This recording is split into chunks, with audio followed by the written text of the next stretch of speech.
कानपुर की सुबह हमेशा की तरह हल्की धूप के साथ आई थी। रावतपुर मोहल्ले की गलियों में बच्चे खेल रहे थे, दुकानदार अपने सामान सजा रहे थे और मस्जिद से आजान की हल्की गूंज सुनाई दे रही थी। ये महीना था मिलाद उन नबी का, पैगंबर मोहम्मद का जन्मदिन। पूरे मोहल्ले में उत्साह था।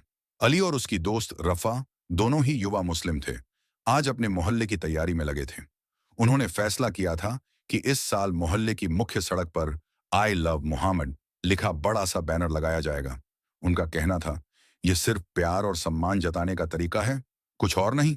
अली ने बैनर को ठीक से लगाते हुए कहा, रफा, सोचो कितनी खुशियां आएंगी जब लोग इसे देखेंगे। पैगंबर के जन्मदिन पर यह एक प्यारा संदेश है। रफा मुस्कुराई और बोली, हाँ अली, यह मोहब्बत जताने का तरीका है, किसी को भी इसका आपत्ति करने का हक नहीं। मोहल्ले के लोग धीरे धीरे बैनर को देखकर खुश हो रहे थे। बच्चों ने हाथ उठाकर ताली बजाई और बुजुर्गों ने आशीर्वाद दिया। लेकिन शायद किसी ने नहीं सोचा था कि यह साधारण मोहब्बत का संदेश जल्द ही पूरे शहर और फिर देश भर में बहस का विषय बन जाएगा। जैसे ही बैनर लगाया गया, कुछ हिंदू संगठनों की नजर वहां पड़ी। वे नाराज हुए और तुरंत पुलिस को शिकायत कर दी। उनका कहना था कि सड़क पर इस तरह के बैनर लगाना नई परंपरा की शुरुआत है और इससे शहर में तनाव पैदा हो सकता है। उन्होंने पुलिस से कहा कि कार्रवाई की जाए। अली और रफ़ा को इसका अंदाजा भी नहीं था। उन्हें लगा कि उनका काम सिर्फ प्रेम जताना था। लेकिन कुछ ही घंटों में पुलिस आई और बैनर हटा दिया। 25 लोगों के खिलाफ एफआईआर दर्ज कर दी गई। अली ने पुलिस अधिकारी से पूछा, साहब, यह सिर्फ मोहब्बत जताने का तरीका है, इसमें अपराध क्या है? पुलिस अधिकारी गंभीर स्वर में बोले, हमारा काम कानून लागू करना है। सार्वजनिक स्थान पर बिना अनुमति बैनर लगाया गया, इसलिए कार्रवाई जरूरी थी। रफ़ा की आंखों में आंसू आ गए। उन्होंने अली से कहा, अली, कभी कभी लगता है कि प्यार जताने पर भी हमें सजा मिल सकती है। यह घटना सिर्फ कानपुर तक सीमित नहीं रही। सोशल मीडिया ने इसे तुरंत पकड़ लिया। ट्विटर पर आई लव मोहम्मद ट्रेंड करने लगा। लोग अपने डीपी बदलकर आई लव मोहम्मद लिखने लगे।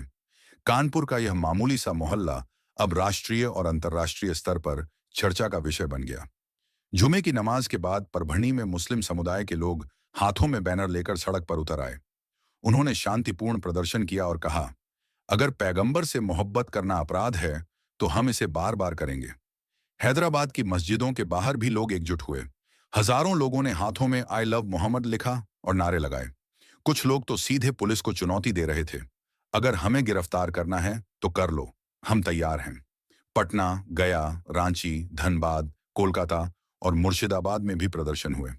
ये प्रदर्शन पूरी तरह शांतिपूर्ण और सकारात्मक थे, लेकिन संदेश साफ था, मुस्लिम समुदाय अपनी आस्था और प्यार जताने से पीछे नहीं हटेगा। देश भर में मीडिया और राजनीतिक दलों ने इसे अलग अलग रूप में पेश किया। बीजेपी नेताओं ने कहा कि पुलिस ने कानून के अनुसार कार्रवाई की। सपा और कांग्रेस ने इसे अल्पसंख्यकों पर अन्याय बताया। ओवैसी ने कहा, अगर आई लव मोहम्मद लिखना अपराध है तो पूरे देश के मुसलमान अपराधी हैं। कानूनी दृष्टिकोण भी बहस का विषय बना। अनुच्छेद 19 अभिव्यक्ति की स्वतंत्रता और अनुच्छेद 25 धार्मिक स्वतंत्रता के आधार पर सवाल उठे कि क्या किसी धार्मिक नारे पर एफआईआर दर्ज करना संविधान के अनुरूप है या नहीं। न्यायालय ने पहले भी कहा है कि सिर्फ संभावित खतरे के आधार पर अधिकार नहीं छीने जा सकते। अली और रफ़ा ने भी सोशल मीडिया पर अपने अनुभव साझा की। उनकी पोस्ट लाखों लोगों तक पहुंची। उन्होंने कहा, हम सिर्फ अपने पैगंबर से मोहब्बत जताना चाहते हैं, यह किसी को चोट नहीं पहुंचाता। अगर कानून इसे रोकना चाहता है तो हमें भी मौका मिलेगा इसे न्यायालय में साबित करने का। मुस्लिम समुदाय का युवा वर्ग और महिलाएं भी प्रदर्शन में शामिल हुए। यह दिखा कि यह समुदाय की आवाज थी। कानपुर का यह बैनर अब सिर्फ एक घटना नहीं रहा, यह बन गया है भारत में आस्था, कानून और लोकतंत्र की परीक्षा। अली और रफ़ा की कहानी हमें सिखाती है, आस्था और मोहब्बत जताना हर किसी का अधिकार है, लेकिन इसे जिम्मेदारी और संवेदनशीलता के साथ करना जरूरी है। संवाद, शिक्षा और न्याय ही समाज को जोड़ सकते हैं और भविष्य में ऐसे विवादों से बचा सकते हैं।